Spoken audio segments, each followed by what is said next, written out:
I don't have a blank big enough to turn down into this vase, so I decided to mill up some rough lumber and glue up a blank. I could have picked up a blank big enough from my local woodworking shop or just ordered one, but since Mother's Day was moved a month earlier at the last minute again, I didn't have time. Fortunately, a few minutes milling and an overnight clamping is all that I needed to turn a rough board into a hopefully large enough blank.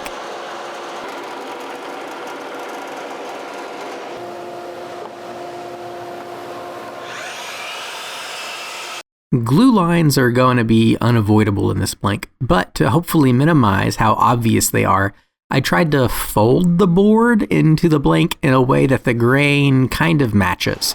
And since I didn't learn my lesson the first time, I'm making 2 blanks, one for each of my attempted clones. After getting these out of the clamps, I go to the bandsaw to make them square. So for a brief moment, they do resemble me. To speed up the process, I'm going to knock the corners off this blank. This could be done with a few other tools or skipped entirely. It'll just take longer to turn. But my bandsaw is the only machine in my shop that I purchased brand new, except for my dust collector, but it just sucks. And there's this pervasive rumor that I have somewhere between $20,000 and $50,000 in tools. And if folks realized how little I actually earn, I'll have to get my truck lifted, and it's already hard enough to climb into. Anyway, this isn't the kind of hardwood that I want to get hit in the face with.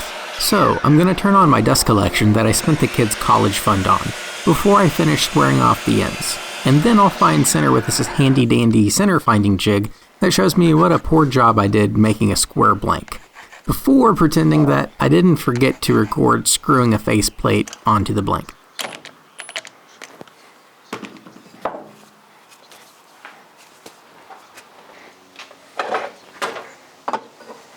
Then I gingerly turned the octagon down into a cylinder on my lathe that definitely cost less than the base that I built for it.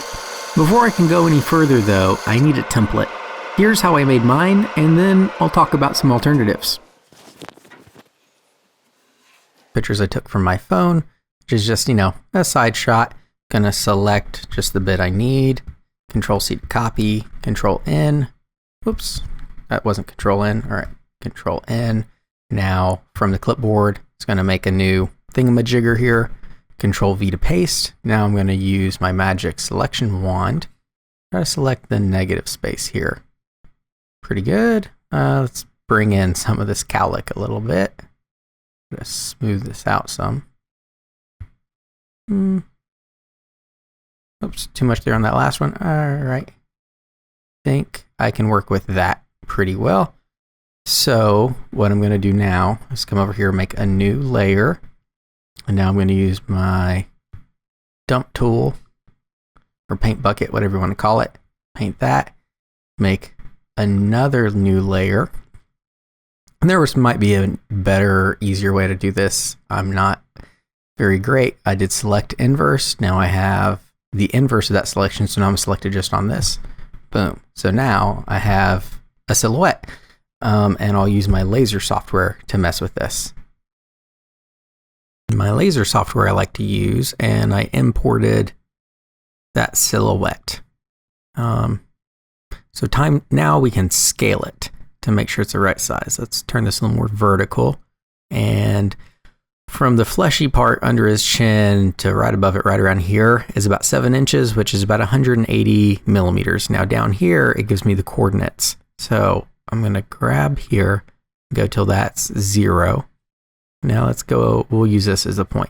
Okay, that's 277, so we need to come down quite a bit to get that to about 180. And this is just going to be a little trial and error till we get there. Okay, I think that's close enough. So I'm going to move this over here to the edge now and do a little trick this has called trace image. And see, it automatically found the outline with all the default settings. Gonna hit OK. Now it's done. You can see this flashing line, and what we'll do is come up here to image, turn off the image, and this is what the laser is gonna cut for me now. And output show. So just hit start and go.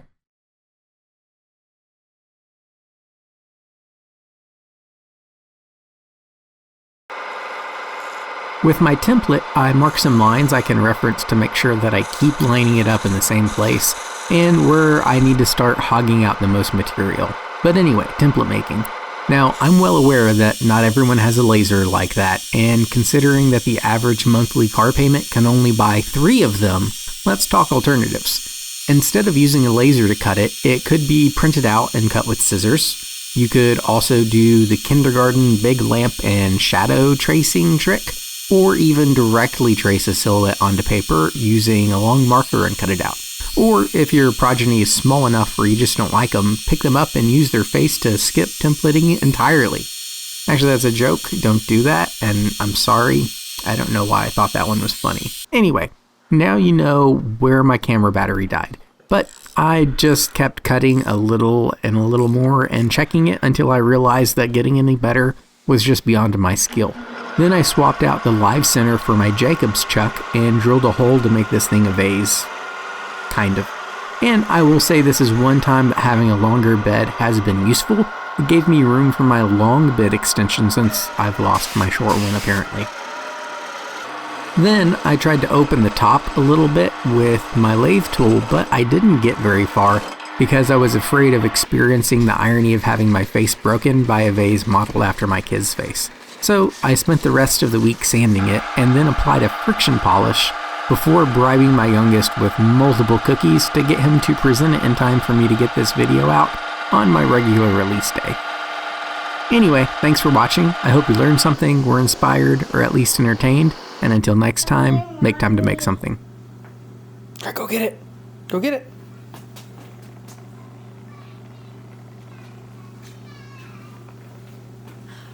Oh, is this for me? Thank you. Did you and Daddy make this? Can you show her why it's special?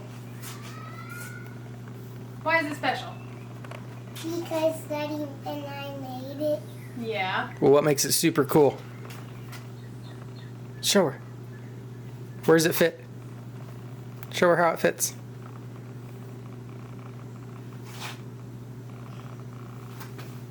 Is it your profile? Oh, I love it. Thank you, honey. Can I have a hug?